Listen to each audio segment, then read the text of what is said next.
Hey guys, this is Dan Rigo with Rigo's Custom Tackle.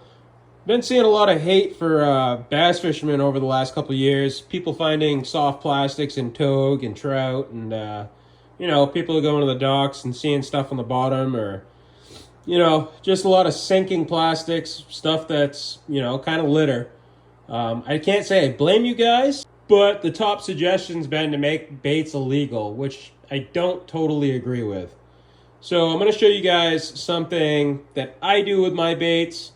There's still going to be mixed opinions, I'm sure, on this, but it's a good way to recycle. And, a lot of these baits, they contain salt, and that's a product that absorbs water, and as it does, it creates like an oily sheen. And a lot of these companies are doing, fish oils with it, so the salt actually absorbs the fish oil. It sinks on the bottom, and it disperses the same oils, and that's why you guys are seeing the plastics end up in these fish, because it's natural feed to them. So what I want to show you guys is I'm not adding salt in my baits. I'm actually adding a flotation. That would be this stuff here. It's from LureWorks. It's almost like the same kind of beads that you'd get in a cushion, one of the bean bags or something like that. It's almost the same material. And what I'll be doing is I'll add that into my plastic. So I'm just going to add a little more to that and show you guys that these float. You can retrieve them as a bass angler. This is what I do, and I will remelt these. So just follow along. I'll show you guys that these float. You can grab them and I'll remelt it. So this is the mold I'll be shooting here in a few minutes. Just similar to a Senko mold. You use like an oversized syringe for these, made for the molds. There's a bunch of different varieties of these on the market. If you're interested in getting into this, you can definitely find them on Google. And I've got one ready here on the vise, and the microwave's ready.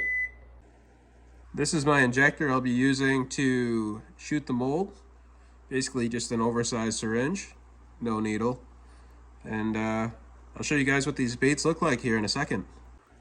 All right, so there's the mold with the color now in it. And a couple more seconds for this to cure. The plastic is already pretty cured. I'm hoping these baits didn't dent up at all when I open it up. The issue is the mold's extremely cold. I'm actually in my bait shop, and in the wintertime, it's around 40 degrees in here, so cold aluminum and hot plastic, they tend to make a little dent here and there. I think I shot this one pretty well, so we'll see how that comes out. All right, time to crack the mold open. And we've got two baits stuck up there. And that's our baits.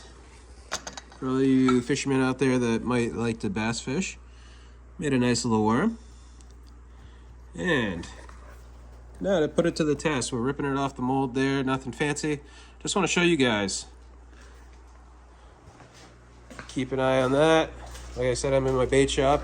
Got a pail of water right here, and look at that, floating bait. I'm gonna push that under. Wait a second. Now you can retrieve that just as like a water bottle or anything falling out of your boat. The bass flings it, you can get these back. That being said, they don't end up on the bottom, they don't pollute, and they're recyclable. That's the next step. I cut the video there, but so you see that that's the same bait floating. What I want to do is I want to dry this bait off extremely well. Now you can leave them in the sun, whatever you want to do. You need these dry. They can't be salted. Obviously, like I said, the salt absorbs the water, and that creates issues. So what happens is, if you add water to hot plastic, it reacts similar to water to hot oil. If you ever seen like a turkey going into a turkey fryer or any of that, it just has a chemical reaction, and you're in trouble. So I'll try to get that as dry as possible. It still feels a little damp. Get it dry. And what I'm gonna do, I'm gonna throw it right back in with my plastic. We're gonna remelt it.